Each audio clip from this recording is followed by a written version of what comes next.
فيقول المؤلف حفظه الله تعالى: فصل: ما هي الطرق المؤدية إلى الله؟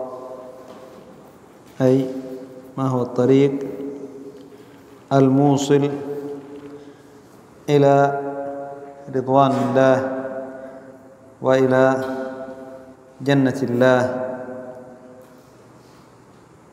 قال: يجب على كل إنسان أن يعلم أن الله قد قطع كل طريق تهدي إليه إلا طريق الإسلام، فليس هنالك طريق يوصل إلى الله على خلاف ما جاء به خاتم الأنبياء والمرسلين عليه أفضل الصلاة وأتم التسليم، أي أن الطريق الذي يوصل إلى الله ويهدي إلى الله عز وجل هو ما جاء به محمد صلى الله عليه وسلم، وكل طريق يخالف طريق النبي صلى الله عليه وسلم فقد قطعه الله عز وجل، وهو طريق إلى غضب الله وإلى النار والعياذ بالله. قال: فكل ديانة غير الإسلام باطلة، وكل عبادة على غير هدي محمد صلى الله عليه وسلم باطلة، وكل داع إلى غير الإسلام فهو من دعاة جهنم. نعم، كل ديانة غير الإسلام باطلة، وإن زعم أهلها أنهم يتبعون نبيا من الأنبياء كاليهود بزعمهم أنهم يتبعون موسى، أو النصارى بزعمهم أنهم يتبعون عيسى، فجميع الأديان التي قبل نسخت بدين الإسلام، نسخت بدين الإسلام. قل يا أيها الناس إني رسول الله إليكم جميعا، إني رسول الله إليكم جميعا. ولما رأى النبي صلى الله عليه وسلم عمر بن الخطاب وفي يده أوراق، قال: ما هذه ابن الخطاب؟ قال: جار لي يهودي أعطاني هذه من التوراة. قال: ما هي ابن الخطاب؟ وغضب النبي صلى الله عليه وسلم وقال: والله لو كان موسى حيا ما وسعه إلا اتباعي. وهذا عيسى عليه الصلاة والسلام ينزل في آخر الزمان ويحكم بشريعة محمد صلى الله عليه وسلم، يحكم بشريعة محمد. فلذلك يقال لهؤلاء: وإن زعموا أنتم على باطل، أنتم على باطل. وهم يقولون: نحن نتبع موسى، ويكذبون بمحمد، ومن كذب بنبي من الأنبياء فقد كذب بجميع الأنبياء، وإن زعم أنه يصدق نبي، وإن زعم أنه يصدق نبي، كما مر معنا قول الله عز وجل: كذبت قوم نوح المرسلين، وهو أول رسول أرسله الله عز وجل إلى أهل الأرض، ومع ذلك وصفهم الله عز وجل بأنهم كذبوا المرسلين، جميع المرسلين. دل ذلك على أن من كذب بنبي رسول كذب بجميع الرسل، وإن زعم بقوله، فلا يؤخذ بالقول إن لم يكن عليه بينة وبرهان وعمل. قال: وكل عبادة على غير هدي محمد. نعم، النبي صلى الله عليه وسلم يقول: من أحدث في أمرنا هذا ما ليس منه فهو رد.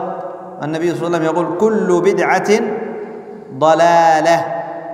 والله عز وجل يقول قبل ذلك: ومن يشاقق الرسول من بعد ما تبين له الهدى ويتبع غير سبيل المؤمنين نوله ما تولى ونصله جهنم وساءت مصيرا، نصله جهنم وساءت مصيرا. فهؤلاء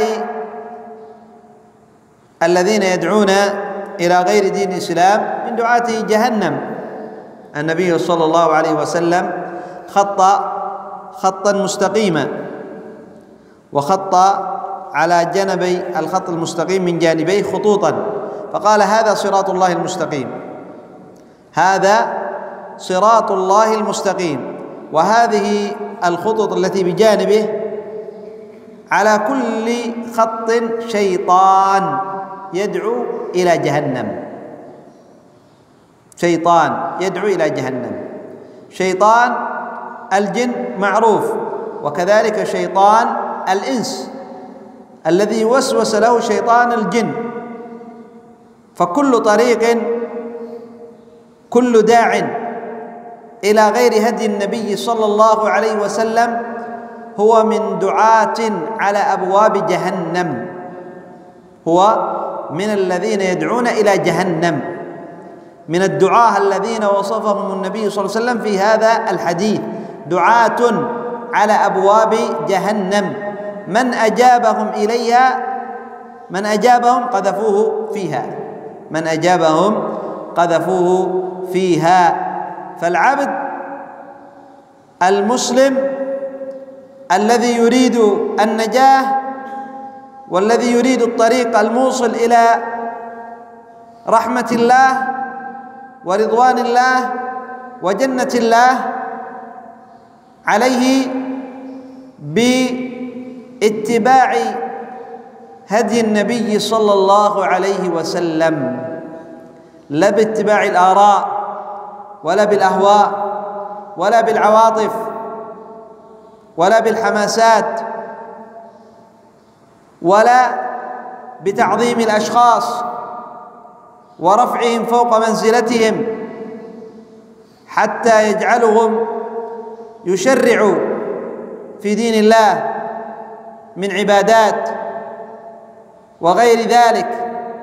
وإن بلغ في العلم ما بلغ، وإن بلغ في العلم ما بلغ، وإن أعطي من الخوارق، من خوارق العادات. هذا الإمام الشافعي رحمه الله تعالى يقول: إذا رأيتم الرجل يطير في الهواء، إذا رأيتم الرجل يطير في الهواء ويمشي على الماء،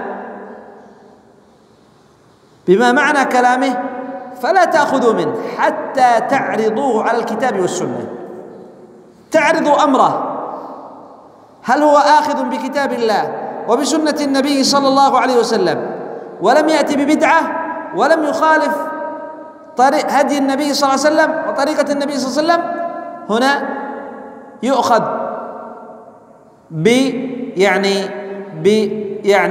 بقوله، يؤخذ بقوله، أي إذا كان موافقا لهدي النبي صلى الله عليه وسلم. وهذا الرجل يقال هذه كرامة له، أعطاه الله عز وجل كرامة، وليس معنى ذلك أن الله عز وجل إذا أعطى العبد كرامة أننا ننزله فوق منزلته، نجعله يأتي أوراد وأذكار وعبادات لم تأتي في كتاب الله ولا في سنة النبي صلى الله عليه وسلم، لا. إذا أعطى الله عز وجل العبد كرامة فينزل منزلته، هذا رجل صالح منزلته، إن كان عالم يؤخذ منه العلم، وإن كان عابد أعطاه الله عز وجل كرامة وهو عابد وليس عنده علم، هذا يحترم بعبادته، يحترم بعبادته إذا لم يخالف. أما إذا خالف فلا كرامة، أما إذا خالف فلا كرامة له. إذا كان مخالف لهدي النبي صلى الله عليه وسلم هنا لا كرامة له، وإن طار في الهواء، وإن مشى على الماء، وإن مشى على الماء أمام العين، نشاهده أمام أعيننا يطير في الهواء ويمشي على الماء وهو مخالف لهدي النبي صلى الله عليه وسلم، لا كرامة، لا كرامة له. فما بال أناس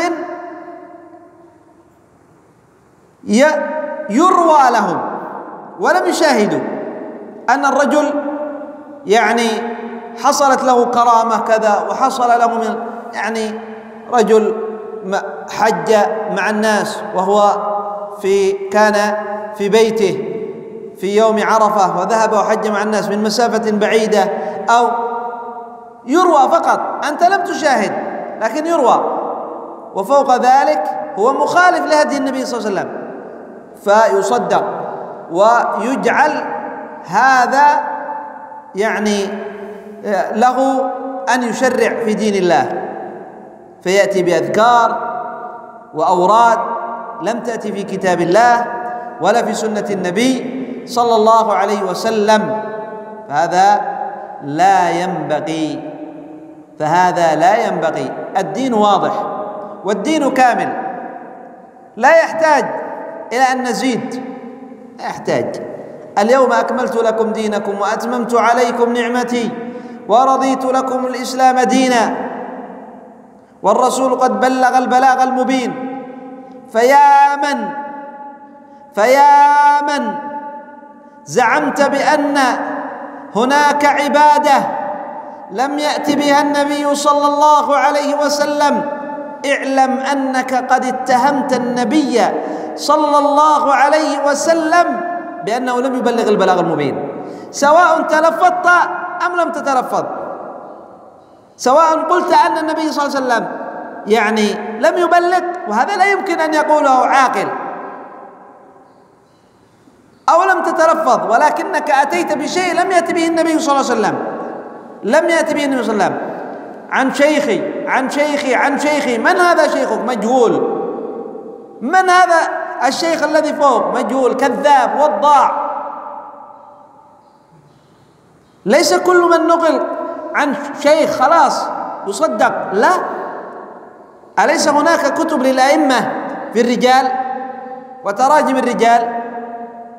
وهذا فيه بيان أن الله عز وجل حفظ هذا الدين، إنا نحن نزلنا الذكر وإنا له لحافظون. ليس كل خلاص شيخ هذا مصدق، لا. ليس كل من قيل له شيخ أو روى حديثا أنه مصدق. هذا رافضي جيء به ليقتل في زمن عبد الله بن المبارك، في زمن المأمون، أو قبله أو بعده بقليل، فجيء به ليقتل مرتد، فقال: ماذا تفعلون؟ قد وضعت فيكم 14,000 حديث، واحد فقط، رجل واحد وضع أي كذب وأتى بأحاديث مكذوبة 14,000. 14,000 كم؟ 14,000. كل هذه الأحاديث مكذوبة، ليس 10 وليس 100 رجل جاءوا بهذا، واحد فقط. إذن غيره كم سيأتوا بأحاديث مكذوبة؟ إذن فليس كل من روى حديث يصدق حديثه. أولا لابد أن ينظر هل هذا الحديث صحيح عن النبي صلى الله عليه وسلم أو لا. قد يقول قائل من هؤلاء الجهال: كيف تعرف أن هذا الحديث صحيح؟ ولماذا هذا الحديث صحيح وهذا ضعيف؟ هذا الحديث صحيح لأنه رواه فلان عن فلان عن فلان عن فلان، وهذا الرجل قال العلماء عنه ثقة، وهذا الرجل قال العلماء عنه يعني أن حديثه يقبل، وهذا الرجل قال عنه العلماء أيضا ثقة، وهذا الحديث ضعيف لأن هذا الرجل فيه كذاب، هذا الرجل فيه ضعيف لا يستطيع الحفظ. ما نحن نحكم، العلماء هم الذين يحكمون، العلماء هم الذين يحكمون، وهم وضعوا كتب الرجال. لماذا؟ لحفظ أحاديث النبي صلى الله عليه وسلم. قال: وكل طيب قلب أو صاحب صلاح وإحسان من البشر لا يدين بدين الإسلام، فإن جزاء صلاحه معجل له في الدنيا. إن الدين عند الله الإسلام، ومن يبتغي غير الإسلام دينا فلن يقبل منه وهو في الآخرة من الخاسرين. كل طيب قلب، معاملة طيب في القلب، معاملة مع الناس، وقلبه حنون رحيم، لكنه لا يدين بدين الإسلام، هذه رحمته له، وهذا جزاؤه يكون معجل، كما قال النبي صلى الله عليه وسلم: وأما الكافر فيعطى بحسنات ما عمل في هذه الحياة الدنيا، ثم يأتي يوم القيامة ولا شيء له، ليس له إلا العذاب. وأما الكافر فيعطى بمعنى مقابل أعماله الحسنة في هذه الدنيا، لا نقول أعمالها الصالحة، أن العمل صالح إذا كان خالص وموافق لهدي النبي صلى الله عليه وسلم، لكن حسن، عمله حسن، أنفق، بنى مشروع، فعل مشروع، رحيم بالناس، هذا يعطى بهذه الحسنات في الدنيا، يفتح له في رزقه، في باب رزقه، يفتح له في باب الرزق، يمتع بالصحة. أما إذا جاء إلى الآخرة فليس له إلا العذاب، فيعطى بحسنات ما عمل في الحياة الدنيا ولا يقبل منه شيء. هذه الأعمال التي يقدمها يقال أعمال خيرية من نصارى ويهود وغيرهم، هذه لا يغتر المسلم بها، لا يغتر المسلم بهم، فبسبب هذه الأعمال يمدحهم ويثني عليهم. لا، أنت معزز مكرم، من الله عليك بدين الإسلام، لا ينبغي لك أن تعظم الكافر، لا، أو أن تثني عليه، لا، وإن عمل ما عمل من أعمال الخير والإحسان فيعطى مقابل ما عمل من الإحسان في هذه الحياة الدنيا، يعجل الله عز وجل له جزاء صلاحه وجزاء إحسانه في الدنيا. إن الدين عند الله الإسلام، ومن يبتغي غير الإسلام دينا فلن يقبل منه، لا يقبل منه وهو في الآخرة من الخاسرين. قال: فلا يجوز أن تدفعنا عاطفتنا إلى أن نقع في مخالفة الشرع أو رد آياته وهدم أساساته، فالمؤمن في الجنة والكافر في النار. وإننا قد وجدنا من قليل العلم وضعاف الإيمان من خدعهم الشيطان فأوحى إليهم باطلا أن الكافر الطيب سيدخل الجنة، وأن ذلك الملحد الذي نفع الناس واخترع اختراعات تخدم البشر أنه سيدخل الجنة. كل هذا لا يجوز، وإنما قالوا قولهم، أي ضعاف الإيمان وقليل العلم، قالوا أن الكافر هذا الذي يعني طيب، قلبه طيب، سيدخل الجنة، وأن ذلك الكافر أو الملحد الذي اخترع اختراع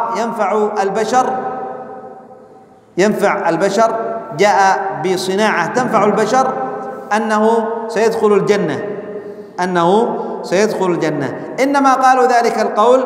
قال: وإنما قالوا قولهم بعد أن استقر حب الكافرين في قلوبهم، أي أحبوا الكفار، وهذا أمر خطير، وهذا فاشل كثير بين أوساط المسلمين بسبب ضعف الإيمان وقلة العلم، ضعف الدين وقلة العلم، فيظن هذا ضعيف الإيمان وقليل العلم أن هذا جائز، أن تمجد الكافر وأن تحب الكافر الذي يعمل أعمال الخير، وهؤلاء الكفار يعني يفعل هذه لأجل أن يخرجوا المسلمين عن دينهم. ولن ترضى عنك اليهود ولا النصارى حتى تتبع ملتهم. هم ليسوا براضين عنا، ويعمل هذه الأعمال لربما يعني في بعض الدول يعني الفقيرة وبعض الدول التي تعاني يعني في الصومال، وكذلك الآن في اليمن عندنا، هذه انتشرت بقوة. منظمات يعني التنصير يأتون بمساعدات للناس، مساعدات يعني أموال طائلة يأتوا بها للناس. ماذا يريدوا منا؟ ماذا يريدوا من المسلمين؟ هل لسواد عيونهم؟ هل لأنهم يحبوا المسلمين؟ الله عز وجل يقول: ولن ترضى عنك اليهود ولا النصارى حتى تتبع ملتهم. هم يريدوا أن يخرجوا المسلمين من الإسلام، يعرفون أن المسلم إذا أحب الكافر أن هذا ومن يتولهم منكم فإنه منهم. يا أيها الذين آمنوا لا تتخذوا اليهود والنصارى أولياء بعضهم أولياء بعض ومن يتولهم منكم فإنه منهم إن الله لا يهدي القوم الظالمين. فترى الذين في قلوبهم مرض يسارعون فيهم يقولون نخشى أن تصيبنا دائرة فعسى الله أن يأتي بالفتح أو أمر من عنده فيصبحوا على ما أسروا في أنفسهم نادمين. ويقول الذين آمنوا أهؤلاء الذين أقسموا بالله جهد أيمانهم إنهم لمعكم حبطت أعمالهم فأصبحوا خاسرين. من الذي حبطت أعمالهم؟ الذي يمجد، يحب الكافر، لا ينبغي حب الكافر، لا ينبغي ولا يجوز، محرم. فلذلك هم يأتوا بهذه المساعدات لأجل أن يمدحوهم المسلمين، وقد حصل، وهذا حاصل بسبب خططهم الماكرة. صار بعض المسلمين يمجدهم، يقول هؤلاء وهؤلاء وهؤلاء، وهذا نذير الشر والعياذ بالله. قال: فحب الكافر لا يجوز مهما كان طيبا إلا إن كان حيا فيدعى إلى الإسلام. حب الكافر لا يجوز وإن كان طيب. رجل كافر طيب، هذا طيب، لا نحبه، كافر. إذا كان حي ندعوه إلى الإسلام، إذا كان كافر ندعوه إلى الإسلام، هذا الذي ينبغي. أما أن نحبه لا. يا أيها الذين آمنوا لا تتخذوا عدوي وعدوكم أولياء تلقون إليهم بالمودة وأنا أعلم بما أخفتم وما أعنتم ومن يفعله منكم، أي يود الكافر ويحب الكافر فقد ضل سواء السبيل. ومن يفعله منكم فقد ضل سواء السبيل. هذه آيات من كتاب الله عز وجل. هذا هو حكم الشرع من القرآن ومن سنة النبي صلى الله عليه وسلم، ليس قول عالم أو قول شيخ، لا. قد يأتي بعض هؤلاء الذين يعني هم إن صح القول أمراض القلوب من البدع، من أهل البدع والفساق، يقول هؤلاء متشددون، هؤلاء ما في قلوبهم رحمة، هؤلاء يفعلون ويفعلون. ما هم هؤلاء؟ لماذا؟ قال: لأنهم لا يعني يحترمون الكافر الطيب ولا يمجدونه. هؤلاء فعلوا وفعلوا وفعلوا. يقال: انتظر، هؤلاء ما قالوا، ما جاءوهم من عندهم بهذا الكلام، هؤلاء قالوا قال الله عز وجل وقال رسول الله صلى الله عليه وسلم. أنت تسمع كلام الله وتأتمر بأمر الله، هذا كلام الله. وإن كنت لا تسمع كلام الله ولا تأتمر بأمر الله إلا بما ناسب هواك، أما ما خالف هواك فلا تأتمر به، هذا شأنك. لا تتهم هؤلاء، اتهم نفسك أنت، لأنك خالفت قول الله. لا تتهم غيرك بما قال بأمر الله، وبالدليل. إذا قال فلان هذا شيء محرم وقال قال الله عز وجل كذا كذا كذا، قال الله عز وجل كذا، بين بالدليل. لا تتهم فلان، اتهم نفسك. هو قد جاء بالدليل، هو قد جاء بالدليل من كتاب الله عز وجل. إذن لماذا أنت لا تفعل مثل هذا؟ أنت تطعن في دين الله، أنت تطعن في دين الله. اتهم نفسك، اتهم نفسك. فلذلك من يدعو إلى وحدة الأديان وإلى التقارب بين اليهود والنصارى وبين المسلمين، هذه دعوة زائغة، دعوة ضالة، دعوة كفرية. كيف تريد أن يجتمع مسلم مع يهودي ونصراني، مع كافر؟ والله عز وجل قد أمرنا ألا نتخذهم أولياء وألا نحبهم. والله عز وجل يقول: لا تجد قوما يؤمنون بالله واليوم الآخر يوادون من حاد الله ورسوله. ما في هناك مؤمن يحب الكافر. لا تجد قوما يؤمنون بالله واليوم الآخر يوادون، أي يحبون من حاد الله ورسوله ولو كانوا آباءهم أو أبنائهم أو إخوانهم أو عشيرتهم. المؤمن لا يود الكافر. ونفى الله عز وجل أن يوجد هناك مؤمن، دل على أن من ودهم ماذا؟ ومن أحب الكافر وأراد التقرب إليه نفي عنه الإيمان، نفي عنه الإيمان. قال إلا إن كان حيا فيدعى إلى الإسلام، فإن رفض فإن بغضه واجب، أي نبغضه لأنه كافر. قال: ولا يجتمع في قلب مؤمن حب الله ورسوله ودينه مع حب الكافرين والكافرات، فذلك لا يجوز. كما أنه يجب أن يجتمع حب الله ورسوله، كما أنه يجب أن يجتمع حب الله ورسوله مع حب دينه والمؤمنين، فإنه يجب أن يفترق حب الله ورسوله ودينه عن حب الكافرين والكافرات. أي لا يجتمع في قلب مؤمن حب الله ورسوله وحب المؤمنين مع حب الكافرين، لا يجتمع، لا يجتمع.